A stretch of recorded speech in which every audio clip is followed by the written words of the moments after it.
What's goody? What's good? What's happening? Welcome to the End Goal Podcast, episode 0-5.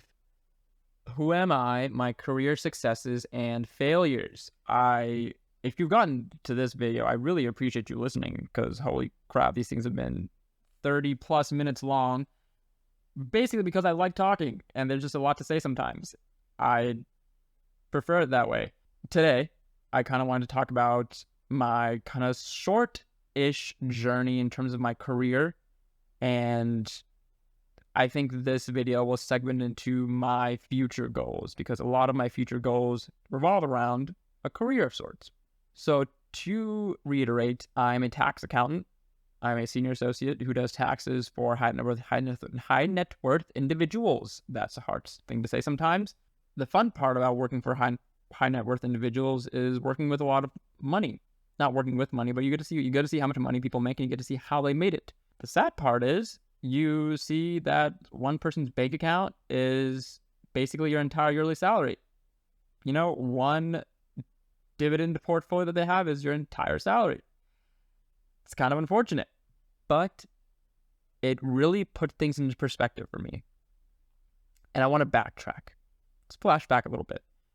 Back into college, when I was getting my internships, right, I knew that I wanted to go into tax after talking with my sister and her telling me, you know, consultants travel. I was like, fuck that. I don't like travel.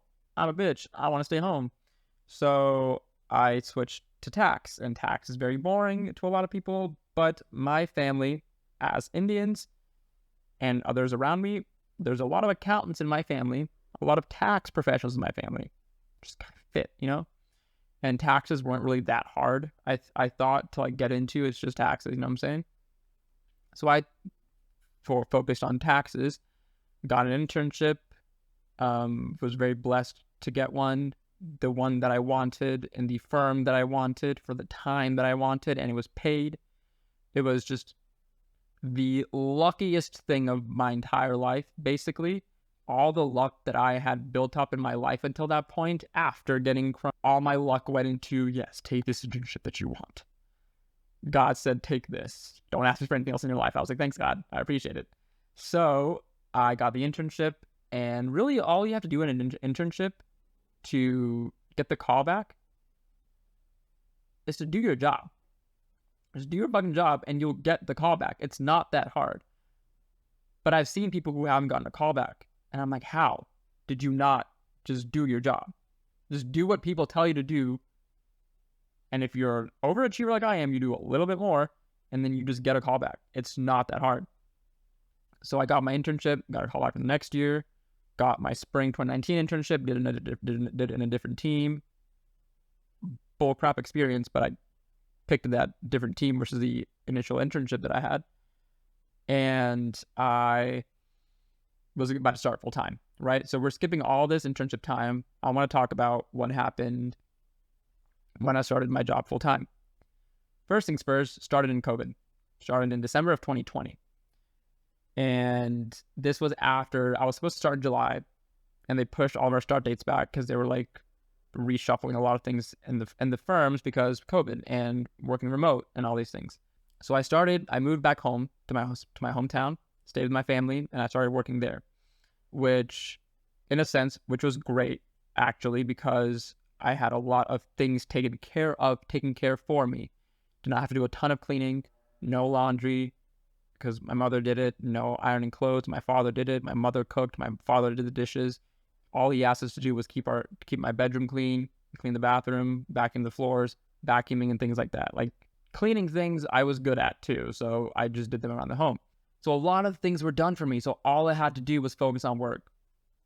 Because as my parents, and a good amount of other parents in the Indian ethnicity, let's put it that way, a lot of parents really want their kids to focus on first, get good grades, get a degree, get a good job, do nothing but work. Now, it's not do nothing but work, but it's focus on work, focus on grades, focus on these things. And so in a sense, it was great for me because all I had to do was work when I was at home. All I really felt like I needed to do was work, because Dad would always come into my room and say, what are you doing?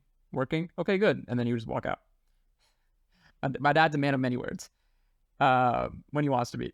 I started in December of 2020 in the team that I had previously interned in the spring of 2019. And 2 weeks go by, and I get a video call from the deployment consultant who tells me, who basically tells you what team you're in and what work you're doing. She tells me, we're floating you over to a different sub team because they're in dire need of people, basically, and you just started.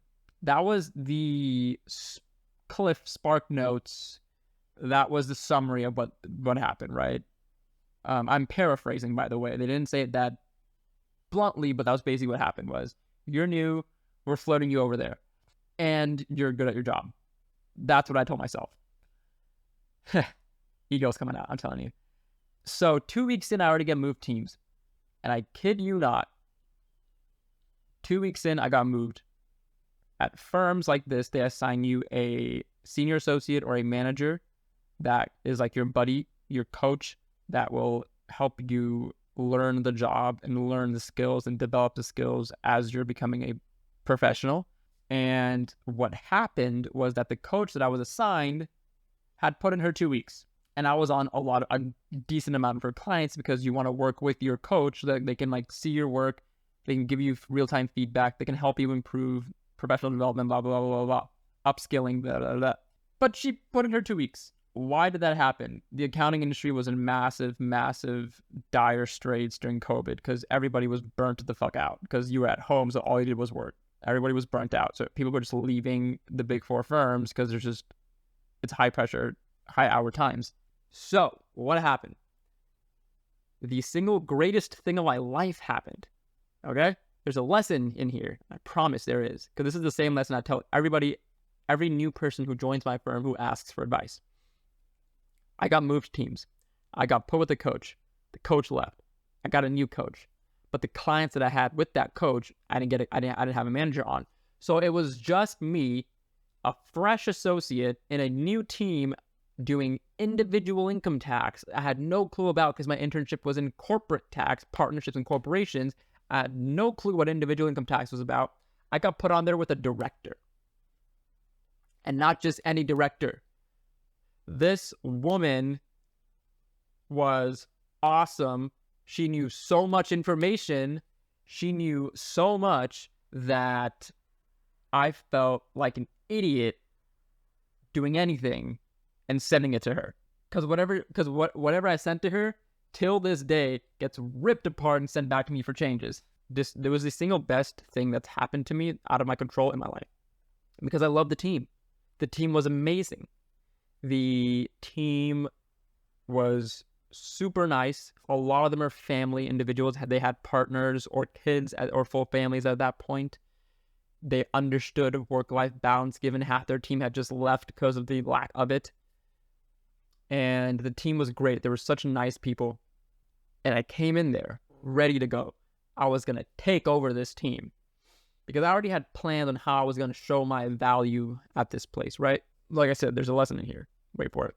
So the first few months of me working in this new team is just learning the ropes, basically. I'm working with this new director on this large 100 tax return client, a large income client, and I'm just shitting the bed day after day after day. But I kept putting in time day after day after day because that's what I was taught to do. My parents said, make sure you always have time for work. Work comes first. That's what my dad always instilled in me because I saw it through him. That when we first moved here in 2003 to this country, my dad, all he did was work because work is how we got paid. That's what put food on the table. So did not matter because his timing was 5 a.m. to 3 p.m. is kind of when he would work. It did not matter if he got a call at 11 p.m. at night when he's sleeping. He would wake up, answer the phone. If he can answer it right then for them, he would. If not, he would get dressed and go to work and help out there, then come back home and then wake up at 4 a.m. and go again. That was my father. So emulated similar things. I was not up at 11 p.m. answering emails, but even after work hours, I would check my phone, and if emails came in, I would respond, and people were like, what are you doing? Stop. No. When we're not busy, you're not answering your phone after work hours. When you're not working, if they're not normal work hours, you're not working. Another reason why I love the team, because they're very understanding of that. They were trying to help me not burn out. So when it comes to my first failures at my career, it was these initial failures of trying to do things at work that weren't working. Whether it was, somebody taught me something that I messed up 4 times in a row, or whether that it was, getting burnt out and getting sick because I worked too much, things like that. But I will be completely honest, I have not had enough time in my career to really tell you a lot about my failures at this job. And here's the reason why. I had 3 internships in this firm. It's PricewaterhouseCoopers. I had 3 internships in this firm. I knew how the firm runs. I knew how a team works. I knew how the hierarchy of a team works. I knew all the basic things about document management, time management, how to charge your time, all these things that a new associate who hasn't been at the firm would take time to know. I already knew all of those things. So really, all I had to do is spend all of my time learning my actual job. How does a fucking tax return work? That was my job. And that's all I spent my time doing, is learning how an actual tax return works, right? So what happened was that every half year we do performance reviews, basically saying, this first half of the year, because our year is split up into two seasons: spring season, fall season, spring tax season, fall tax season. So after each season we do a review session, or a review cycle. So by the second review cycle, I was already getting a lot of praise as an associate in terms of the work I was doing, because everything but my actual technical tax knowledge was up to par already, which would generally take me an associate a year in to be getting a hang of it. I got in the hang of it 3 months in, and I was just spending the next few months trying to hone those skills, whether it's client contact, reviewing things from other people, preparing things myself, in-team interactions, etc. I had brought forth good positive mental attitude, good positive energy. I was trying to help people. I was being proactive. I was communicating properly. I was putting in the time. I was doing everything. Your boy was doing everything here. And the first lesson, before I continue, I do want to give you guys the first lesson that I learned, was that never be afraid to embrace opportunities, even if you think they come in an adverse package. What do I mean by that? The team that I got floated to, right? Remember, I started in team 1. I got floated to team 2, basically. When I was interning in 2019 in team 1, my good friend, one of my best friends, was interning in team 2, and he told me how much he did not like it, and how the work is, and what the people are like, and things like that. So when I got floated over to team 2, I'd already gone in with a biased opinion of what it was going to be like. And I'd already talked to the partner in team 1. I was like, hey, listen, I don't know how I'm going to work there. Can we set up some sort of contingency plan in case I don't like it? Can I come back to this? Can I come back to team 1? And they were like, spend a year in it, spend a couple of cycles in it, see if you like it. If you don't, we can talk about you coming back to team 1. So what happened is that 2 months in, I fell in love with the team, because I was able to show my skills and my attributes, and I was able to add value better in this team than what I maybe could have in the other team. But that was only because I put in energy to try and add that value, right? I did not start my new team job thinking that I just have to get through this for a year and I'm back to the other one. I started with the mentality of, this is where I am, and I need to make this place be good for me. I am not going to expect this place to be good for me right off the bat, and if it's not, I'm going to leave. I'm going to make it good for me. That's lesson number 2. Lesson number 1 was fully take in opportunities that may have come to you adversely or not what you expected or out of control. Take all the opportunities you can. The second lesson that I learned here was to make something good for you. Do not expect things to be easy for you, good for you, or beneficial for you right off the bat. And do not run from that. What I noticed a lot in my peers, and this is nothing on them, right? I understand why they did these things. I'm just different. But my peers run, or they ran, or they jumped. And what I mean by that is in the accounting industry, in the professional services industry like this, it's very common for when you start at a job, if you do not like it, 6 months, a year, and whatever it is, you just jump to a different firm, jump to a new position, jump to a new firm for more pay, because the pay increase that you get when starting a new job is different than the pay increase you would get through an annual salary increase. That is a fact. It's a really shitty fact, but that is a fact, because people are paying more to pull in outside talent instead of paying you to stay there because you're already kind of staying there. They just need to pay you enough to make you happy, but not overdo it. But they would overdo it to try and bring somebody else in. Does that make sense? But I don't want the mentality, right? I'm a homebody. I'm lazy. I don't want to move. I don't want to find a new team to try and do all this work again. So I put in so much work to show this team that I'm adding value to this team so much to where they couldn't push me out if they wanted to. And that's what I really want to help you guys work on and realize is that you don't have to leave or jump out of a situation. You have the opportunity to make it good for you. It just takes a little bit more effort. People don't want to put in effort. People don't want to put in the kind of effort it takes to make something good for themselves, because they just want it.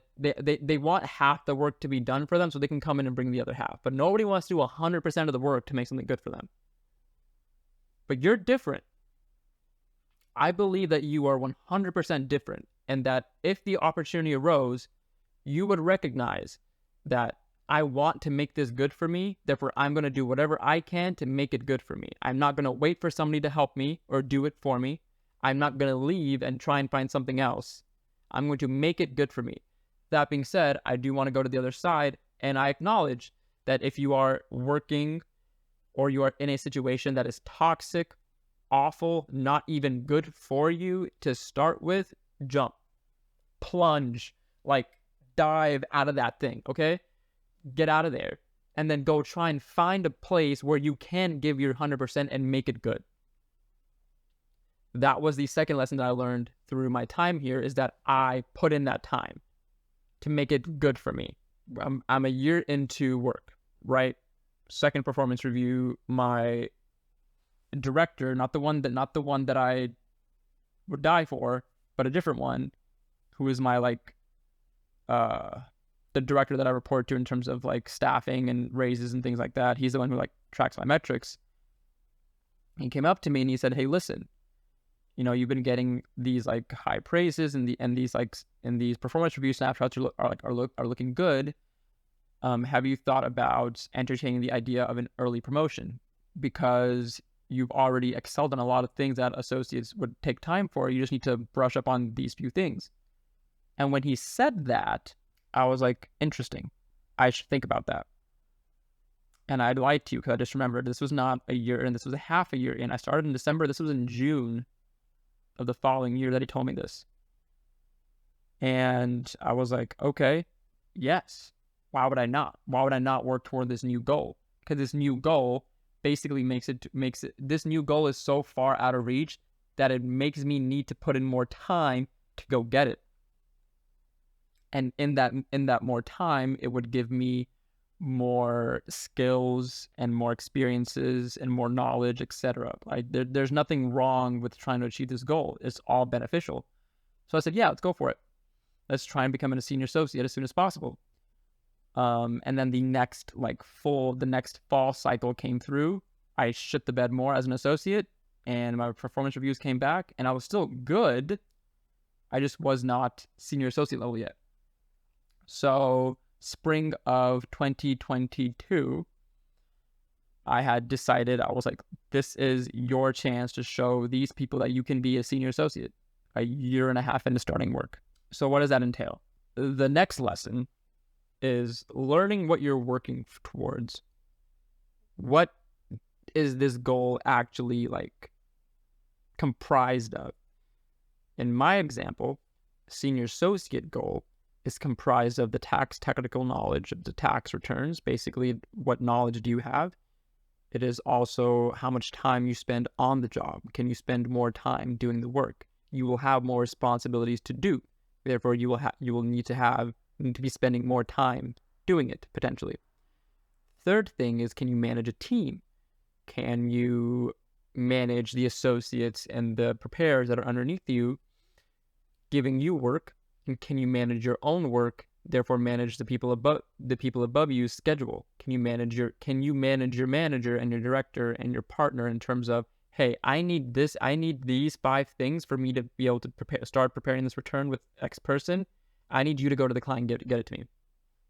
Or can you have proper professional client contact, client communication? Can you talk to clients professionally and get work done on time? All these things I had to work on in the spring of 2022. Shit the bed again, but not badly. It's just hindsight 2020.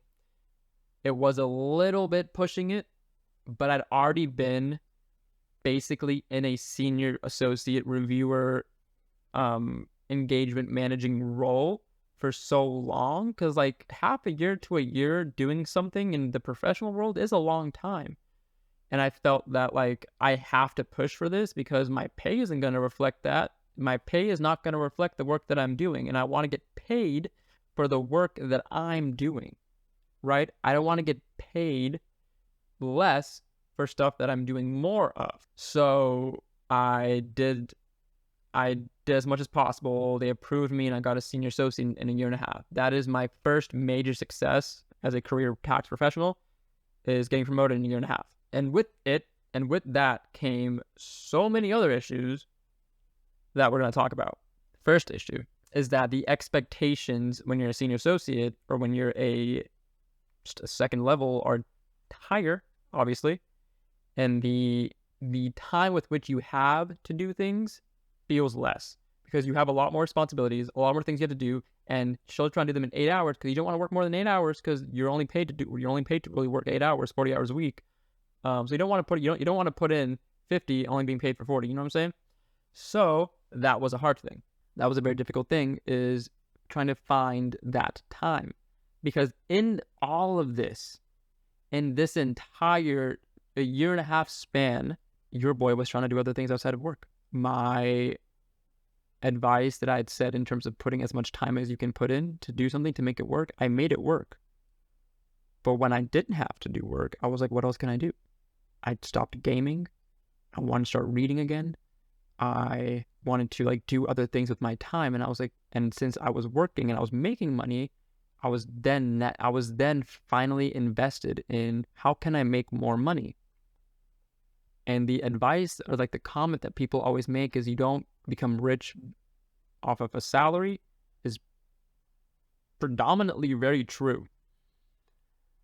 So I was trying to figure out like, how can I make more money but still work here? So I had to figure out part-time ways to make more money. And this is how I got into trying to figure out what I want to do with my life, what I want to do with my career, all those things.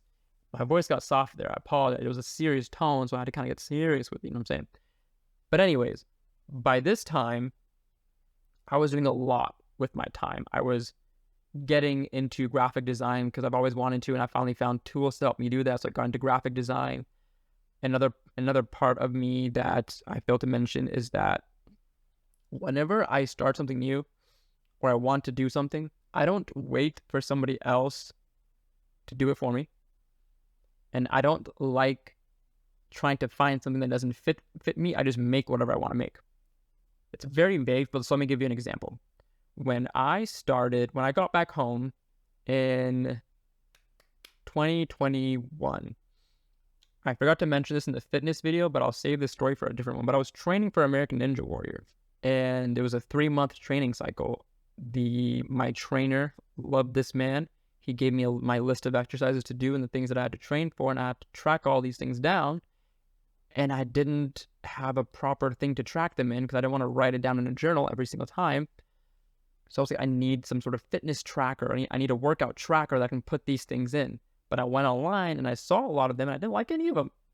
I did not like any of them. And me being the egotistical man that I am, I was like, I'll just make my own. I'll just make the one that I want versus trying to buy something else from buy somebody else's when it's really not what I want or what I like. So I made my own fitness tracker. I basically made it in a way to where if I ever wanted to sell it to people, I could. And the idea and the premise was that it was a workout tracker plus a daily journal, because those two things I thought were two of the most important things that I need to be doing in that time of my life is tracking my fitness, tracking my workouts, and journaling daily. And I think you can probably guess the one thing that I didn't do, that was journal daily. But I ended up being able to make versions of it. There's a lesson here. I made specific versions of it, and I got it to a workable model, which I enjoyed, and I was able to sell to friends. I was able to sell this to people who got value out of it. I know this is a tangent, and the lesson here is something that's going to wait for a different video because I'm not going to spoil it. We're going to get back to the career stuff real quick.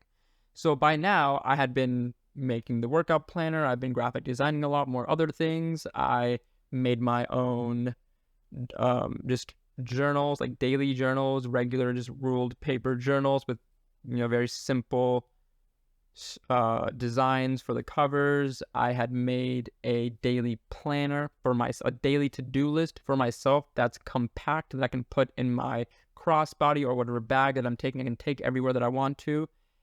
Themed off of anime because I loved anime, right? I was doing a lot of things. This is also around the time this is also after I started my YouTube channel. This is also I started getting into content creation because I realized that the day that I graduated college and I started my life as a paid individual is the day that my life actually started, because I didn't have a life that wasn't education until the age of 21 when I graduated, 22 when I graduated. So to me, my life did not start until I started working. So the problem that arose, and that is currently the issue with my career, because this is a constant or this is a continuous present issue, is that I don't know what the fuck I want to do with my life anymore. Because I could stay in this firm and do taxes.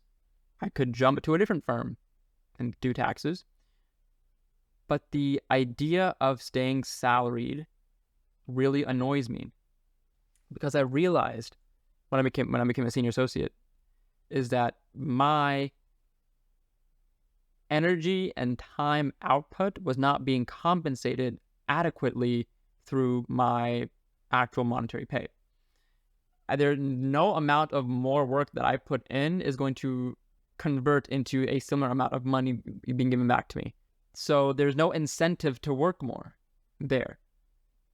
And so I wanted to put myself in a situation where I could, if I worked more, I would see the resulting outcome. I have not found a way for me to do that yet. I've tried many different things. The next lesson here that's coming up is the lesson of starting. Because the times that I've failed in my life, I realized I failed because I never started. I tried to train for American Ninja Warrior. I never went to a competition. I tried to sell things online. I never really got past the texting friends phase. Never started a website, never got an online storefront, never tried any of that. I had an idea for a sock brand my master's year or my senior year of college, never started. I have had a lot of ideas that I've never started on because I fell into the dopamine effect of all these nice ideas that never go anywhere. And it's nice to have ideas, and it's really painful to try and put those ideas into execution and it not work out the way you envisioned it. Therefore, you just stick to planning it and assuming that if you ever tried, it would probably happen. You just don't want to. But the idea is that you're scared of failing. That's the base of the matter. You're scared of failing. So my goal is to stop being scared of failing and starting. My goal is to try. My goal is to fail as much as fucking possible.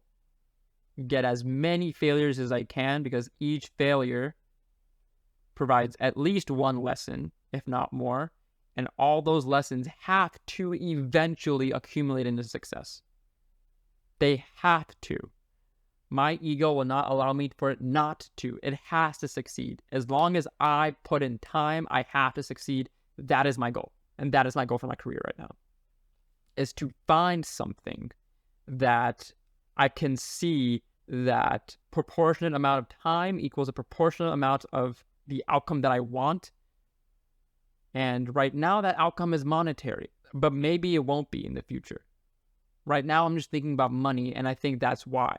Because I am so comfortable with my current actual day job, where I'm being paid just comfortably enough for me not to want to leave, but not enough for me to be happy and stay. But because I'm so comfortable, there's no like internal motivating driving factor to be like, go find this other way to make money, because I have money and I'm comfortable. And I want to be uncomfortable, which is why I started creating content, which is why I tried selling things online. I failed my first Etsy shop earlier this year because of a multitude of reasons, and I haven't started the second one. I could have started the second one 2 months ago, and I've yet to start it because I'm waiting and I'm scared of failing again. And I promise you that I will start literally super soon. I promise. It's hard. I get it. I'm giving you advice knowing full well that I have not overcome it yet, but I'm giving you advice because I'm in it and I know how it feels. And I just hope that if you hear me say it and you see the way I am, that maybe you might break out of it faster than I do. And that would never hurt my ego anymore. In the past, it might have hurt me to give advice to somebody and them take it and succeed, yet that same advice I can't fix myself. I can't fix it myself.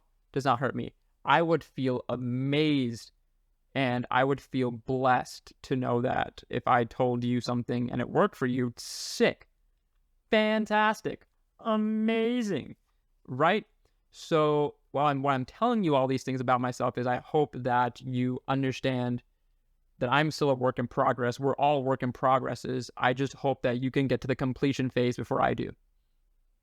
And when you're there, you come back to me and say, bro, this is how I did it. Maybe try this. You know what I'm saying? So currently, my career goal is to start a side business that gives me additional income. And honestly, because career goals in turn is like shifting into life goal, I want to just find something in life that I enjoy doing, to where I don't feel shackled to it though. I want to feel good putting in 10 hours a day doing something versus feeling awful putting in 8. I want to feel good trying new things, but knowing that I can succeed in them. That didn't make a lot of sense. I get that. What I meant with that was right now in life, I'm just in a what the fuck is going on stage of my life where I'm just trying new things and throwing as much shit I can as a dartboard to see what sticks. And if something sticks, amazing. If it never sticks, I'm still here, trucking away, talking to you guys, because I want to make sure I'm always transparent with you at where I'm at. That being said, I wanted to share with you guys something that I learned about life recently that turned into a purchase that I made. It completely changed my perspective on life, and I think it's going to benefit me. It already has benefited me because I'm here making this podcast for you guys, which I haven't done, which I've been telling myself I would do for so long, and I haven't done it until I made this purchase. Money can buy you something, you know? So how many of you guys have heard of the My Life in Weeks concept? In this case, the My Life in Weeks poster. Basically, It is a visual aid in a sense that shows you how many weeks of your life that you have, how many you have lived, and how many you have left, and the expected time when you may die. Now, this is averages, obviously. I don't mean for it to sound as morbid as it does sound, but when I look at this, I see not glass half empty or glass half full. I just see where my life is, right? For the first 21 years of my life, I was in the education system. So I wasn't doing anything else but studying and getting grades and getting a degree. I had not started making money. I had not started anything like major in my life. My life started here at age 22 or 21, 22, basically, where I had graduated, started a job, started making money, and life opportunities opened themselves up to me. And I only realized that when I saw this put into a visual aid. So this is really helping me realize that, one, I've only just started my life and I have so much life left to live, and I have so much time to do things with. Each cell on here is a week of my life, and as weeks go by, I shade them in. I highlight important events in my life, like this one is my wedding coming up. And the idea here is to look at this and make sure I know I have time. I have time to do things. Do what you want. You have time to do things. And I mean, even if I didn't have time, I would still look at this and say, listen, you've lived X amount of time. Reflect on how you've lived. How can you change what's left? That's how I see it. I'm a very proud affiliate with 4 Weeks, which is the company that makes this poster. And if you would like to get one, there is a link down below in the video, where if you're watching this on YouTube, and if you want to go onto 4weeks.com and purchase this, you can get 5% off with my code ENTRO. And if you click on the link, you can also get the same discount if you just go through the link. But I would recommend, just to make sure you get the discount, put in code ENTRO and just get a discount on something that can change your perspective on life. Like I said, it's worked for me, and I've seen it work for other people. I don't want to use other people's anecdotes as persuasion for you. I want to tell you transparently, it's working for me. So if you think you need something more in terms of a new way to look at life, I would highly recommend you check out 4 Weeks, 4weeks.com, and use code ENTRO and save some money and just try it. See if it works for you, right? Like I said, for some people it's morbid.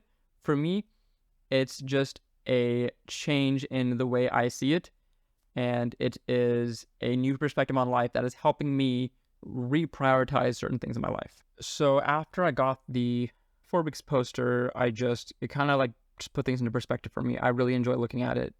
And that's kind of, I'm really trying to reprioritize how I look at life and change kind of how I'm doing things.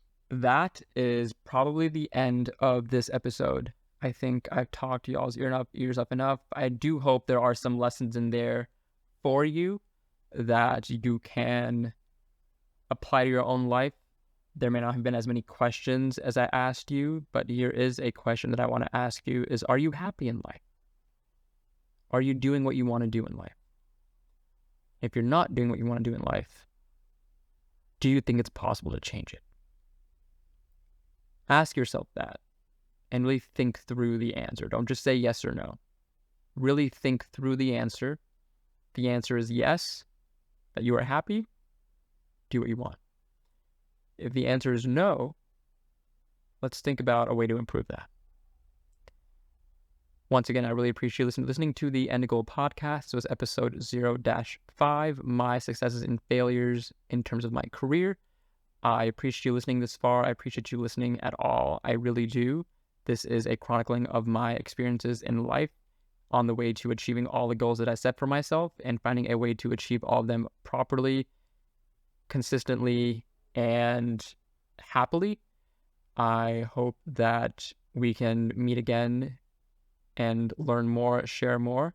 If you liked this podcast or video, wherever you saw it, I really appreciate it if you could leave a comment, like the video, rate the podcast, leave any comments you want. Come over on Instagram, DM me if you have any questions, comments, or concerns at End Goal Podcast, and I would really appreciate hearing from you nonetheless. Take it easy and have a good day.